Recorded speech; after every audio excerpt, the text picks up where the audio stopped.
So my name is Alistair Farquharson. I'm the CTO of SOA Software. I'm going to talk a little bit about security, which is a very broad topic, and I could be here for hours. We could talk about all the different standards and things that are going on, but hopefully I can give a little bit of an overview as to what we're doing and where we're sort of positioned in the market and what problems our customers are seeing. So I'm going to talk a little bit about mobile, web, and APIs, and sort of how they fit together and what are the basic requirements for security.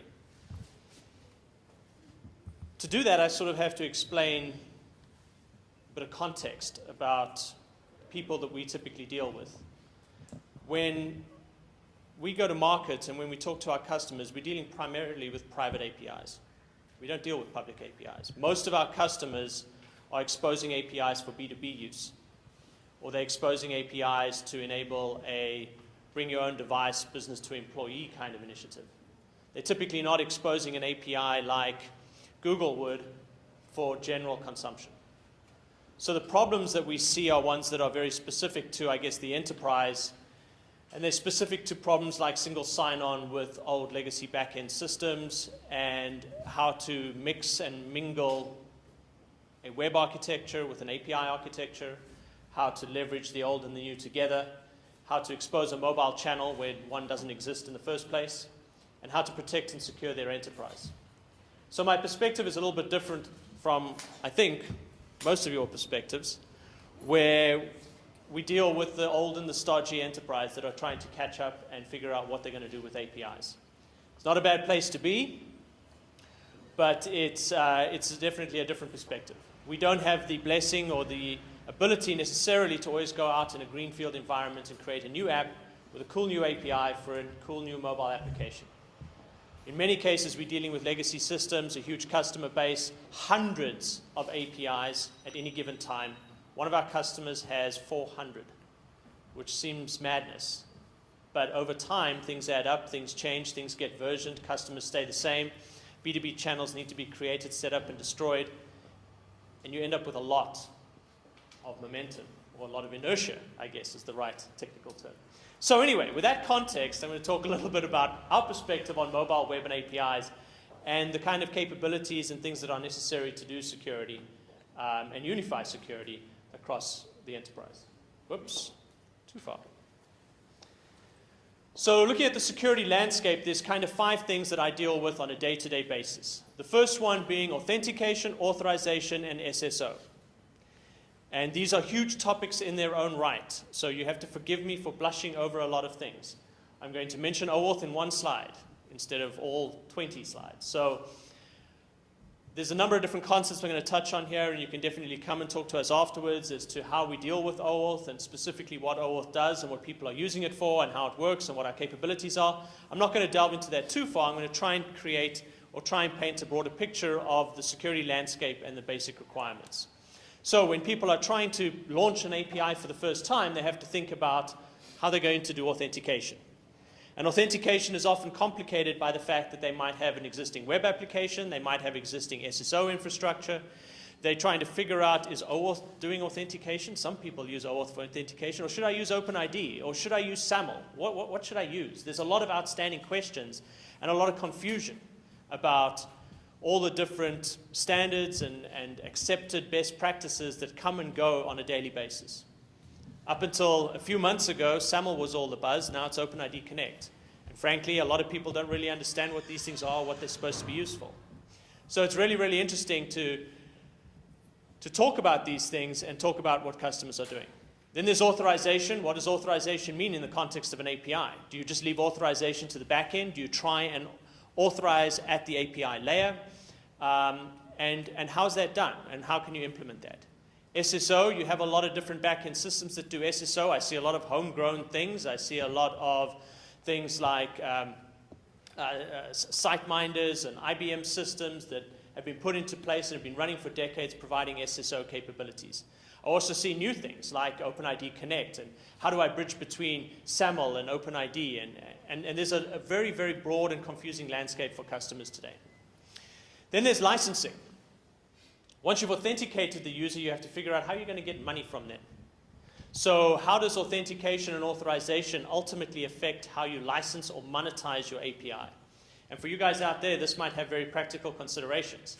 If you do have the luxury of a greenfield environment and you can put out an API and you're unencumbered by a lot of things, you might be thinking about how you're going to make money from an API. Can you sell it on a per-use basis, or can you tier different qualities of service to make money from an API? You might even have the very enviable luxury of being able to build an API without any UI at all and have people consume value directly and monetize that API directly. That would be a dream.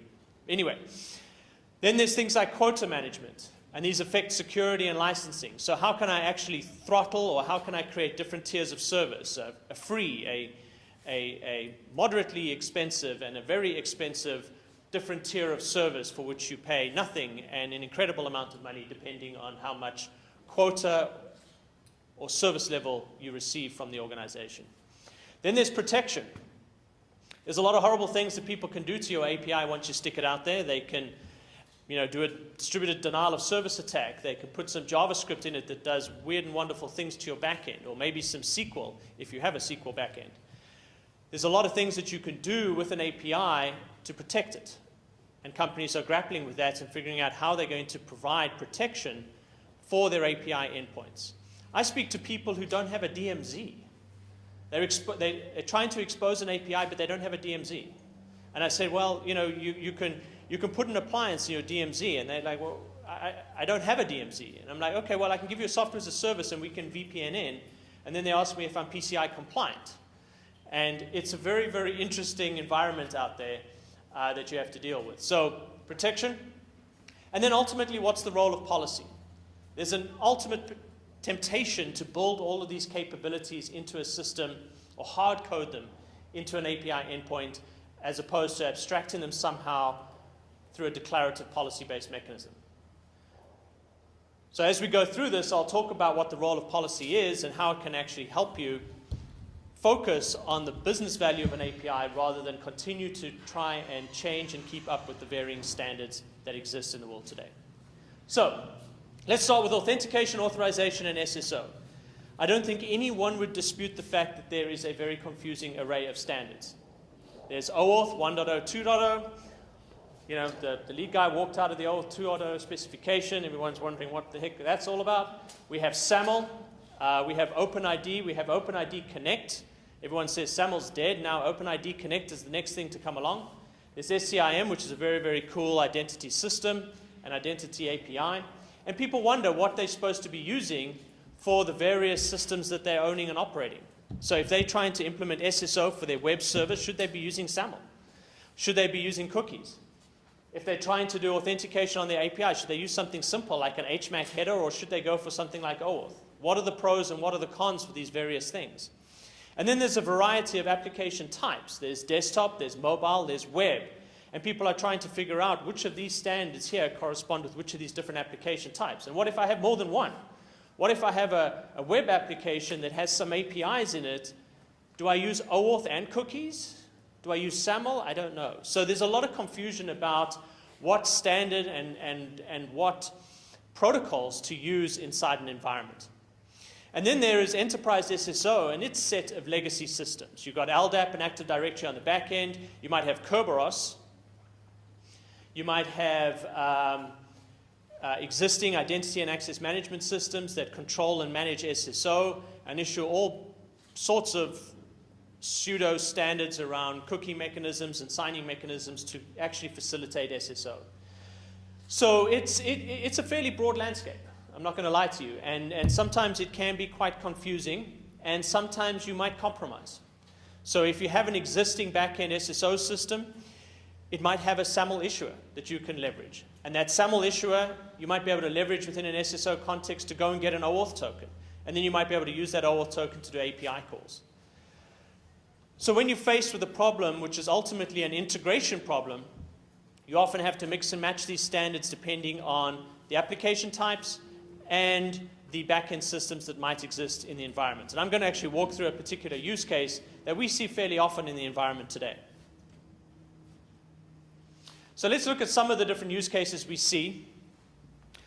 We see companies, enterprises, trying to figure out how they can support public personas. So they need to be able to allow people to log into their applications using their Google credentials, their Facebook credentials, their Yahoo credentials. So they have to support and interact with OAuth providers, OpenID providers out there. And we see a lot of that from the enterprise market today.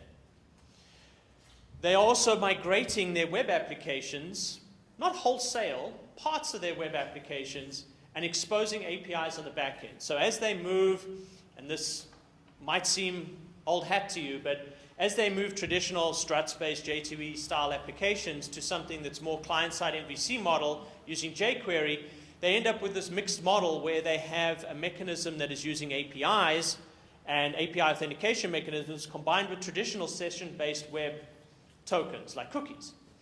And there's a gray area in the middle there as to how exactly or what exactly do you put into your cookie so that you can actually facilitate an OAuth exchange and the getting of an OAuth token and the refreshing of an OAuth token to make your API calls.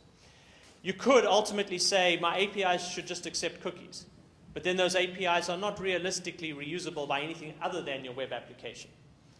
So there's a lot of companies trying to figure out how they're going to actually provide APIs in the context of their web applications and outside of their web application and what mechanisms they should use. Then they're trying to create new digital channels with their APIs. So they might be taking the same APIs that back up their web applications and expose those to the outside world. And then there's a problem of authentication and authorization. So they might be using OAuth, and they might now combine, or they might now leverage SAML with OAuth or OpenID with OAuth for authentication. And then they're also looking at extending or modernizing the typical SSO infrastructure that they might have. So they might be looking at OpenID Connect, or they might still be stuck in the long-lost world of 3 weeks ago when SAML was the de facto standard for enterprise SSO. So there's a lot of different use cases that combine these different standards. And I think the important thing here is, as a group of developers, whether you have the luxury of a greenfield environment or whether you're working in an enterprise like this, you want to decouple yourself from this as much as possible. If you continue to play catch-up with the latest standards and the latest mechanisms, I think Google is probably on their third security protocol mechanism that they're now supporting for their APIs. I might be wrong. But they've been through iterations. And they're relatively short iterations, and their iterations are becoming short-term. So what you want to do is you want to focus on building your API in such a way that you don't have to worry about this stuff. You want to externalize this. You want to take these non-functional requirements and put them in a product like ours and focus on building an API and bringing that to market. So let me just talk through combining SAML and OAuth just to give you some context. I don't know how familiar you are with the space, but let's imagine you have a mobile application and you have a back-end API that mobile app is using. And it's going through something like a gateway, which is something that we provide. That mobile application will then call the OAuth server and try to get an OAuth token. That OAuth server may, depending on how you've configured it, assuming you use SAML for authentication, it will redirect that user then to the SAML identity server. And that may be an extension of your existing enterprise SSO. It may be something new. It may be something you're putting on top of Active Directory, or some open source or public provider for SAML. But the fact of the matter is that this is something that an enterprise can typically provide on top of existing enterprise SSO. So that server will then proceed to log the user in. And there's a number of different ways that you can log the user in, and we see a variety of them. We see built-in tokens, we see certificates, we see biometrics, we see usernames and passwords, and there's a variety of different mechanisms that this thing can then use to issue the SAML token.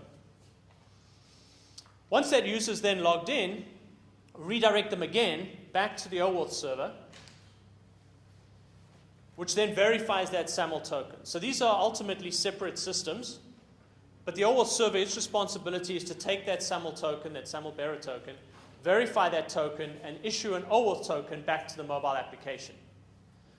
So that OAuth token comes back to the mobile application, and then that mobile application makes the call ultimately to the back-end APIs.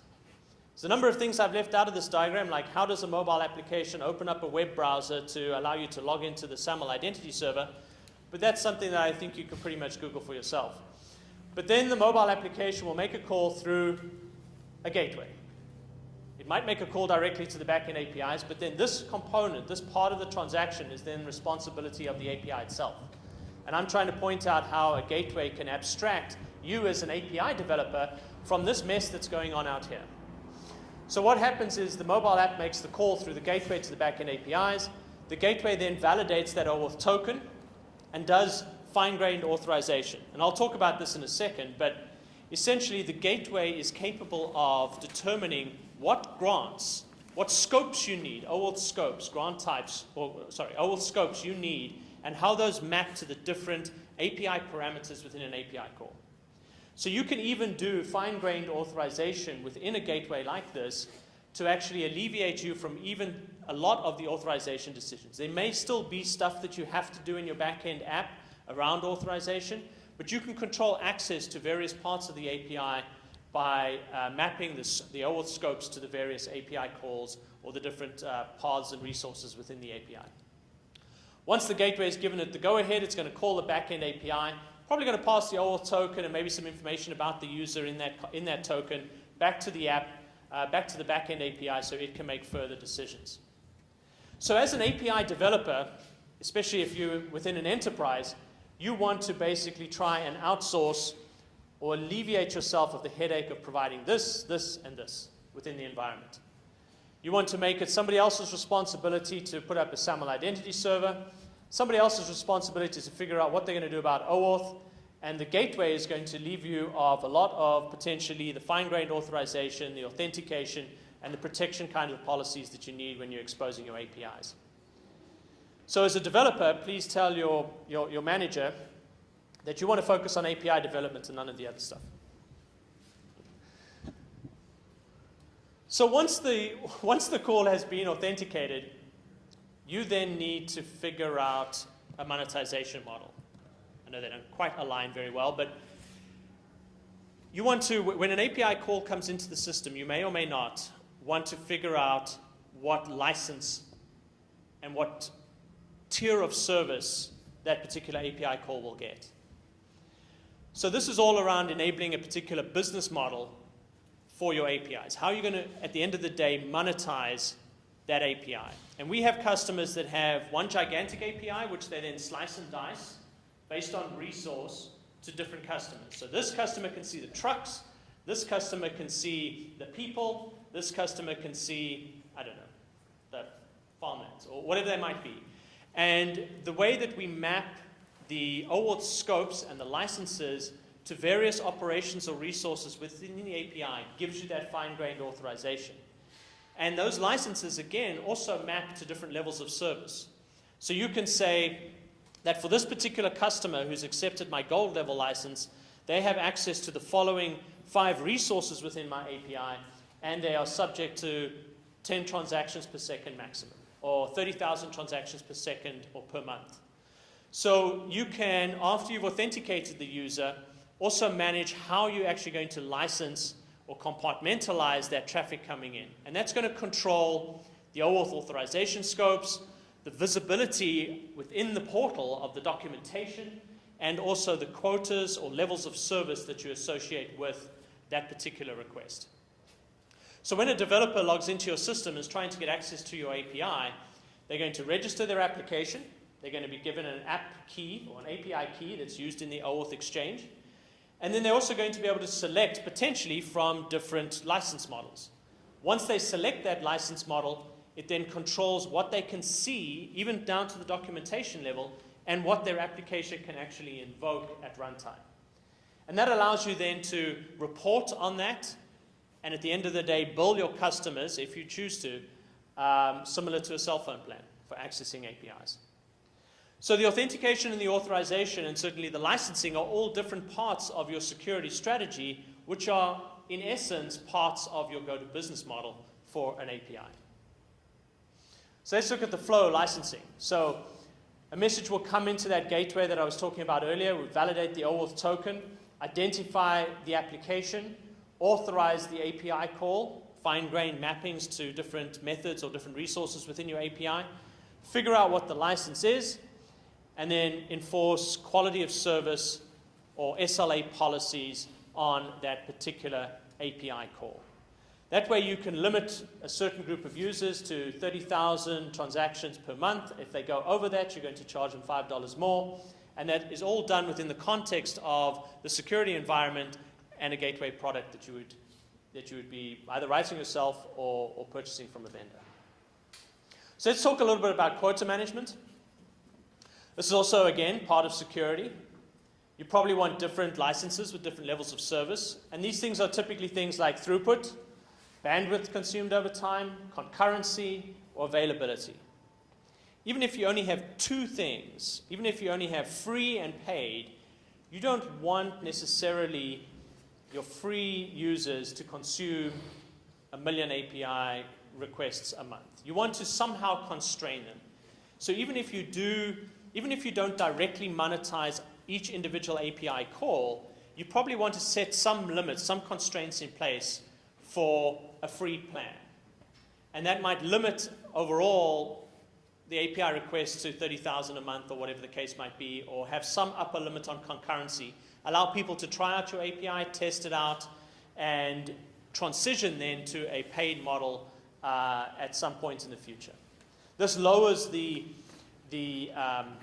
barrier for entry. It removes the friction, allows people to actually experiment with your API, and then also allows you to make money on the back end as people start using it, as they appreciate the business value. You could then cut them off if they exceed their quotas, or you can publish events that can be used for overage billing, or however you want to actually implement that from a business perspective. So I've talked a little bit about authentication and authorization, a little bit about SSO, talked about licensing. Then there's the whole category of things around protection. And these are things that are very, very important to the enterprise, not necessarily as important to a startup. But if you're a successful startup, you're going to want to start thinking about these things. So how do I prevent denial of service? How do I protect myself from injection attacks? How do I manage cross-site scripting? How do I deal with viruses that might be coming in through my API posts? All of these things fall into a category of protection policies. And these are things that are changing all the time. You know, ignoring viruses, which obviously change all the time, the different kinds of attacks as the protocols change and as the messaging types change, so do the attacks and the attack vectors change. So this is something that you're going to have to keep an eye on as a developer and continually modify how you provide protection and the protection policies that you enable within your application. So you would have to, in the absence of a gateway product, you would have to do and protect yourself from denial of service. You would have to look within each of your API calls to see if somebody's put JavaScript where they should have put a string and how that might affect you and whether or not that's a valuable vulnerability. You're going to have to look for potentially SQL inside strings. You're going to have to formulate what the different attack vectors are and put that all inside your code. It is easier to give it to somebody else and make it their problem, and when they screw up, it's their fault and you don't lose your job. So it's really important to think about protection policies and how you're going to cater for protecting your API as it goes forward. You don't want it to bring down your back-end systems. You don't want to expose your company to additional risk. And you want to make sure that you don't get a black eye when you put an API out into the wild. So let's think about policy for a second. Policy is the linchpin of how all of this is actually delivered in a scalable way. So how do you do authentication? Which standard, which specification? How do you do authorization? How do you map authorization policies to operations? How do you deal with denial of service, all the protection policies? How do you do licenses? How do you map that to quality of service? All of these things, if you do it right and you build it right, and you can build it yourself, should be done somehow abstracted as a set of declarative policies.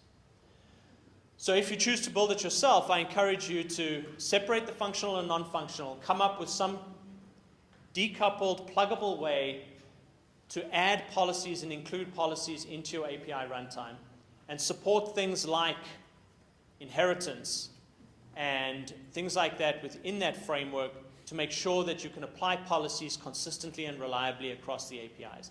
The big challenge within a large enterprise is that lots of people are building APIs.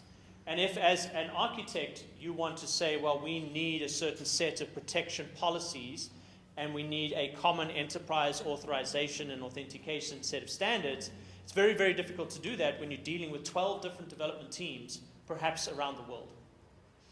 That's when it makes sense to abstract that, even if, again, you're building it yourself, abstract that into something like a gateway that everyone's traffic has to route through. It's much, much easier to force people to route their traffic a particular way through the network than it is to force them to build their applications or APIs in a particular way.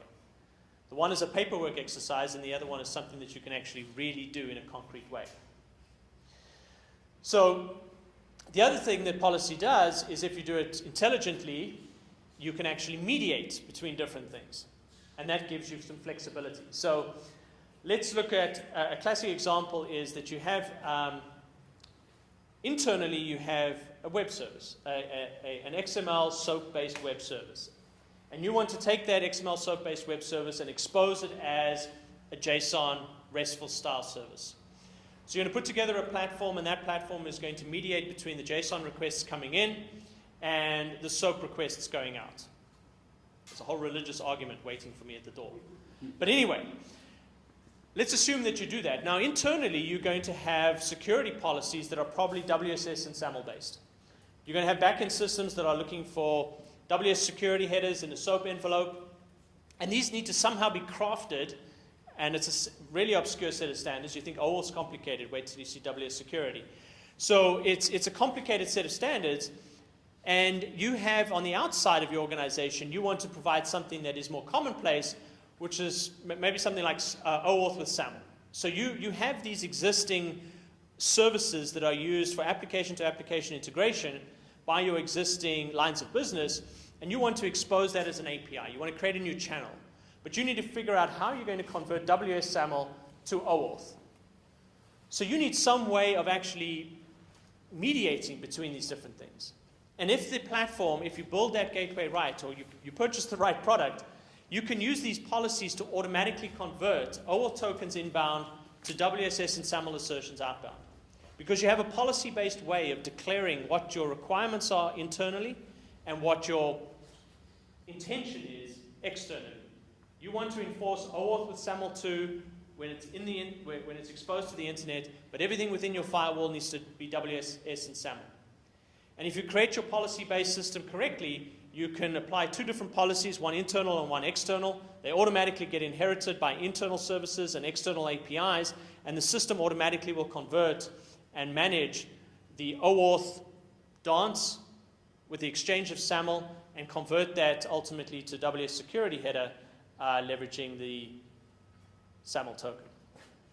So that's just an example of the sorts of mediations that policy can do within a system if you design it right. All right. So needless to say, we do have an API platform, and you're welcome to come and talk to us about it, but we have capabilities that cover lifecycle management, service integration, particularly gateway services that I've just spoken about. So we have an OAuth server, we have a SAML token server, we can issue SAML tokens, we can exchange them for OAuth tokens. We can create a very comprehensive security infrastructure for your enterprise. And then exposing all of those capabilities and all those APIs through a developer portal and layering a set of analytics on top of that to basically create a fully functional API marketplace that's integrated with a set of gateway services and back-end integration services within your organization. The whole goal here is to make it easy to take those SOAP services that you have internally and expose them as APIs to the outside world with protocols and standards and things that are supported and well understood by the community. And this is available as a service or on-premise or in a hybrid model. And thank you. My name is Alistair Farquharson. I'm the CTO of SOA Software. And, well, you can reach me then. Thank you.